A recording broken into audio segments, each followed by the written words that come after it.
procedimento que vai demorar tempo. E 2 semanas atrás eu fiz a ressonância, a segunda ressonância.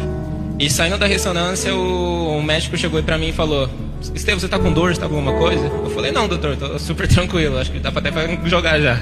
E, assim, uma lesão grave foi atestada pelo clube que ele joga. Eu imagino que ninguém olhou pra ele e falou: você está machucado, Estevam. Exames foram feitos, um acompanhamento médico. Acho que a própria seleção brasileira também acompanhou de perto, talvez com um médico ou com relatórios ali em tempo real sobre o jogador. E ele declarar que ele não tem mais nada, que ele tá apto pra jogar, é esquisito, pra dizer o mínimo, né? Cara, ele fala assim, ó, ele, o doutor, me mostrou a imagem do exame e disse que não havia mais nenhuma lesão. Ele falou que não sabe o que aconteceu, porque no prazo que está, não deveria estar daquele jeito tão bem estruturado como está. Ele falou que nem sabia porque os médicos queriam que eu fizesse a cirurgia. Não, mas isso é uma pura, pô. Então tem um erro absurdo de diagnóstico da lesão dele.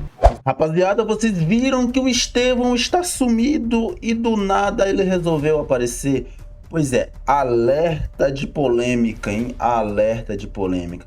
O Estevam, vou só resumir rapidamente para vocês, apareceu do nada não, ele sempre frequenta suas igrejas, né? Ali em um culto, acho da congregação que ele congrega, e aí ele meio que falou da lesão. E essa fala dele tá repercutindo muito na web, que meio que ele deixou a entender ali que ele foi cortado antes da Copa. Vamos entender melhor o que o Estevam quis dizer. É polêmico. Já deixa seu like, se inscreva no canal para você não perder nenhum vídeo novo por aqui. E depois a gente vai ver também como é que foi a repercussão da mídia sobre as falas do Estevam. Vamos começar aqui com o vídeo onde ele fala sobre essa declaração polêmica aí sobre a lesão. Se liga aí. Que tive uma lesão que eu rompi 80% do bíceps da coxa. E muitas pessoas no Chelsea, inclusive os médicos, queriam que eu operassem. Até o dono do Chelsea queria que eu operasse. Mas junto com meus pais, sempre falo que é muito importante você ter as pessoas que você ama ao seu lado, porque numa decisão dessa é muito difícil você tomar sozinho, que você está cercado de muitas pressões, de muitas coisas, mas graças ao apoio da minha família, do meu pai, da minha mãe, da Estherzinha, eu optei por não fazer a cirurgia. E é um procedimento que vai demorar tempo. E 2 semanas atrás eu fiz a ressonância, a segunda ressonância. E saindo da ressonância, o médico chegou pra mim e falou: Estevam, você tá com dor, você tá com alguma coisa? Eu falei: não, doutor, tô super tranquilo, acho que dá pra até jogar já. Mas ele falou: dá pra perceber mesmo, olha aqui, ele me mostrou a imagem do exame. Ele falou que não vê mais nenhuma lesão. Ele falou que não sabe o que aconteceu, porque no prazo que tá, não deveria estar daquele jeito, tão bem estruturado como tá. Ele falou que nem sabia porque os médicos queriam que ele fizesse a cirurgia, que eu fizesse a cirurgia. Então, depois cheguei no CT de novo, tava sentado ali à toa. Até aqui tudo ok, né? Nada demais na declaração do cara, vamos ver. O médico chegou pra mim e falou: parabéns pela sua decisão, foi a melhor possível, tá caminhando bem. Eu creio que você vai voltar muito mais rápido do que você espera. Eu acho que ele falou sobre não operar, né? Que queriam pra ele operar e aí ele confiou no processo e ele tá meio falando que Deus acabou curando aí ele, né? E aqui no Sport Center ele falou mais sobre a lesão. Ele falou o momento ali, como que ele se sentiu. E também é muito legal a gente assistir aqui, se liga aqui. Eu acho que foi o primeiro baque, né? Acho que foi na primeira vez que eu recebi a notícia. Bem, primeiro que... De quando eu acordei e fui tomar banho, o médico me ligou 3 vezes. Eu falei, no dia que ele falou que ia me dar o resultado, né? Ele me ligou 3 vezes, eu falei, Aí eu liguei pra ele, aí ele falou: tudo bem, traz seus pais aqui, que a gente quer falar com eles também. Aí eu já... Que é um clube assim, a gente já sabe que se fosse pra dar qualquer outra notícia, já falaria ali na hora, na cara, mas como falaram pra levar meus pais ali, eu já tava com uma percepção que teve alguma coisa maior. Mas acho que o momento mais difícil foi na hora que eu soube da notícia mesmo, que era grau 4. Nem sabia que tinha grau 4, nem sabia que existia. Mas infelizmente aconteceu. Mas é a vida que segue, né? Agora recuperar bem, tratar pra voltar o mais rápido possível. Então ali foi um baque muito grande ali. Acho que agradeço muito a minha família que esteve ao meu lado naquele momento. Porque você chorou ali? Muito, cara. Porque é a realização de um sonho jogar a Copa do Mundo, né? Todo mundo espera, né? Ainda mais eu que estava participando de todo o processo. Então ali foi um momento de muita tristeza no meu coração. Acho que eu nem dormi aquela noite. Então foi um momento muito difícil. E agradeço aos meus pais, a minha irmã por estarem ao meu lado. Que eles me fortaleceram, me mantiveram para cima, me abraçaram, me falaram que a gente estava aqui. sempre prezo isso por sempre as pessoas que você ama estarem ao seu lado, que é nesses momentos que Cara, deve ser uma, que nem ele falou, é uma realização de um sonho, é um baque, deve ser um baque muito, cara, nunca passei por isso, lógico, né? Mas pro atleta deve ser o cara uma preparação pra uma Copa e do nada tu é cortado assim por causa de uma lesão. E se não tiver família, família é muito importante esses momentos, essas horas. Cara, e Estevão é novo, vai voltar, vai ter ainda pelo menos no mínimo aí umas 3 Copas do Mundo pra disputar. Eu acho que ele nesta Copa iria ajudar muito, rapaziada. Você é louco, o cara joga demais. você precisa deles. E meus pais sempre tiveram comigo desde o começo e estão comigo agora. Não deixaram a fama, não deixaram o dinheiro, não deixaram nada subir a cabeça. Isso eu acho que é o mais importante, ter as pessoas que você ama ao seu lado. Porque são nesses momentos que você precisa de alguém, você precisa de um abraço, você precisa de um colo para chorar. Que eu chorei no colo dos meus pais, foi brincadeira, chorei muito. Então, é nesses momentos que você precisa das pessoas que você ama e eu agradeço muito eles. E aí, aquela primeira fala do Estevão, lembra que eu falei? Repercutiu na mídia brasileira, né? E alguns jornalistas deram a sua opinião sobre aquela primeira fala do Estevão que ele falou no culto, meio que ele desabafou ali no culto, né? Raí Monteiro sobre o Estevão. Isso é, no mínimo, esquisito. Exames foram feitos pelo clube dele, que constataram essa lesão. Vamos ver o que o Raí falou aqui? Assim, uma lesão grave foi atestada pelo clube que ele joga. Eu imagino que ninguém olhou para ele e falou: você está machucado, Estevão. Exames foram feitos, um acompanhamento médico. Acho que a própria seleção brasileira também acompanhou de perto, talvez com um médico ou com relatórios ali em tempo real sobre o jogador. E ele declarar que ele não tem mais nada, que ele está apto para jogar, é esquisito, para dizer o mínimo, né? Então, acho que essa história talvez possa evoluir aí nos próximos dias, um médico falar sobre essa situação, o médico que viu o exame dele falou que ele não tem mais nada, porque eu não tenho conhecimento na história do futebol, que é bastante grande, de um jogador que tinha uma lesão séria, como ele tinha, para 4 meses de período de inatividade, e do dia para a noite o cara acordar curado. Eu não conheço esse tipo de coisa, nunca vi na minha vida, então talvez ele seja um exemplar aí raro de algo, né? E, assim, uma lesão grave foi atestada. Rapaziada, vocês também acham esquisito? Igual o Raí Monteiro aí acha? Outro também que falou lá na Jovem Pan também sobre a lesão do Estevão e essa fala polêmica dele foi o Felipe Facincani, né? Felipe Facincani sobre Estevão. Algumas lesões acabam cicatrizando, mas a musculatura permanece frágil. Vamos ver o que ele falou aí. A musculatura ainda está frágil, ela aparenta não ter mais uma lesão. Porém, no primeiro esforço que você faz, essa fibra pode se romper novamente, porque você não tem o trabalho de... É aquilo, né? Não fortaleceu, né? A lesão, rapaziada, a lesão não é só curar, tá? Pra quem foi atleta, no mínimo, que joga na pelada aí sabe. Se você joga na pelada, você sabe. A lesão, ela não é só curar. Você tem que fortalecer ela, porque senão... volta de novo, na primeira arrancada, na primeira entrada, na primeira esticada de perna, ela pode abrir novamente.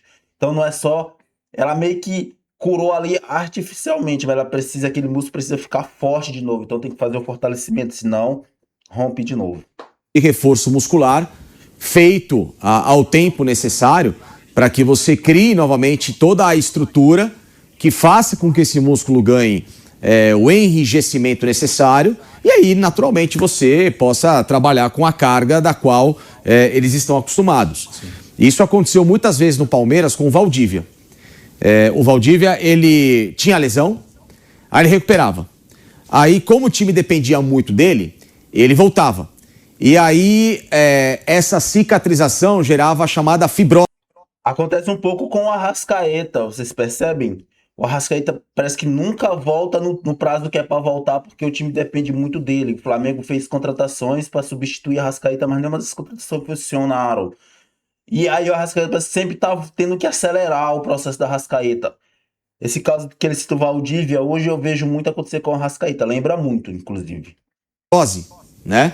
E essa fibrose acabava não dando o tempo necessário de consolidação, entre aspas, dessa cicatriz, e com isso o local ficava sempre muito frágil e a cada momento que você forçava, estourava de novo, né?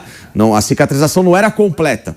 Então, talvez, analisando a imagem, e depois eu até posso perguntar isso na minha casa, que minha esposa é médica e trabalha com radiologia, Essa imagem, ora, pode mostrar que a situação está contornada, mas que na hora do reforço muscular, que aí você precisa trabalhar, né, toda essa condição física, o atleta não tem a firmeza para poder jogar e, quem sabe, ter essa continuidade. O Romário mesmo em 98, né, quando ele teve a lesão de panturrilha, ele volta a atuar em meio à Copa do Mundo para mostrar que não tinha dor, tal, mas na verdade existia, né, alguns resquícios que não o faria conseguir jogar em alto nível. Então tem que tomar muito cuidado para não gerar, por exemplo, uma situação em que o Estevão esteja conflitando o departamento médico da seleção, do próprio Chelsea, dar voz apenas a um médico, quando existe um conjunto de fatores por trás.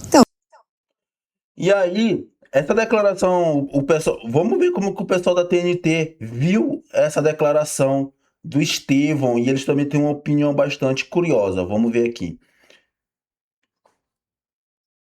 Duas situações que eu estava muito em cima no dia da pré-lista antes da gente ir atrás dos 55 nomes.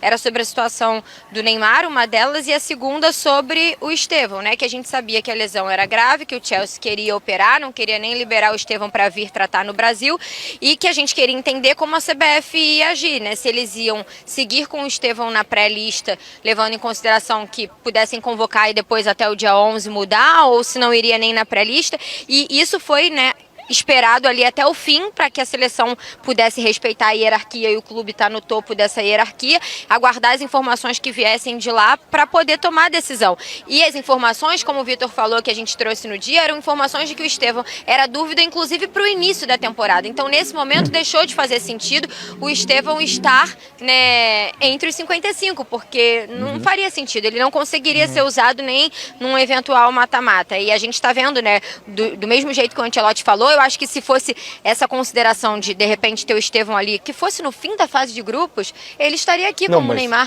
fazendo o trabalho dele e se recuperando, mas não era essa a informação, né? Não, só pra você completar aqui, eu peguei as aspas só pra gente... Cara, ele fala assim, ó, ele, o doutor, me mostrou a imagem do exame e disse que não havia mais nenhuma lesão. Ele falou que não sabe o que aconteceu, porque no prazo que está, não deveria estar daquele jeito tão bem estruturado como está.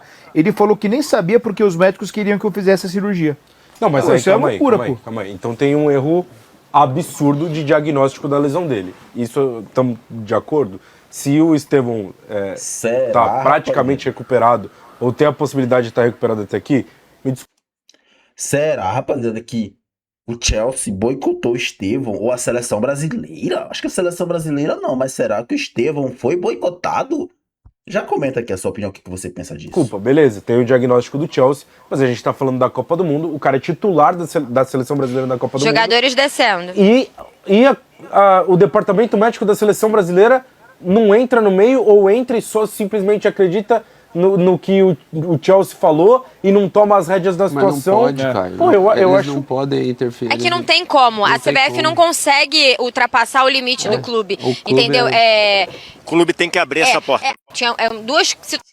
Por isso que eu acho que se quem foi boicotado aqui nesse caso, se houve esse boicote, foi do Chelsea pra cima da CBF. Como eles falaram aqui, existe um limite que a seleção brasileira não pode ultrapassar, não consegue penetrar lá ele, nessa camada do Chelsea aí. Então, normalmente a seleção confia no diagnóstico que os clubes passam sobre o atleta, até porque eles acompanham o atleta mais no dia a dia ali, o atleta tá praticamente ali 24 horas com eles, né? A mesma coisa foi o que aconteceu com o Neymar, então a CBF confiou no que o médico do Santos dizia sobre o Neymar, que não era uma lesão, que era só um edema. E aí acabou sendo uma lesão. Então meio ali que essa história do Neymar tá mal contada. Meio que o médico do Santos mentiu pra CBF, né? E aí o Neymar está demorando mais tempo para recuperar do que era o previsto. No caso, se fosse só um edema. O edema é só uma picadinha. Qualquer pessoa tem edema. No trabalho, dependendo do que você trabalha, você consegue ter edema lá no trabalho, né? E vamos ver alguns comentários aqui sobre essa questão do Estevão. Como o Mário Vitor falou aqui, ó, não tem erro de diagnóstico e sim milagre, ele mesmo disse. Já o Matias Coelho falou aqui, o Chelsea boicotou a seleção brasileira. Rapaziada, então muita opinião dividida aí. Eu quero muito saber a sua opinião sobre essas falas do Estevão sobre essa polêmica que tá rolando aí em torno do Estevão, que ele poderia estar na Copa já. Quero muito saber a opinião de vocês, do que vocês pensam de tudo isso. Se você chegou até aqui, deixe seu like, se inscreva no canal para você não perder nenhum vídeo novo por aqui. Até mais. Valeu, rapaziada.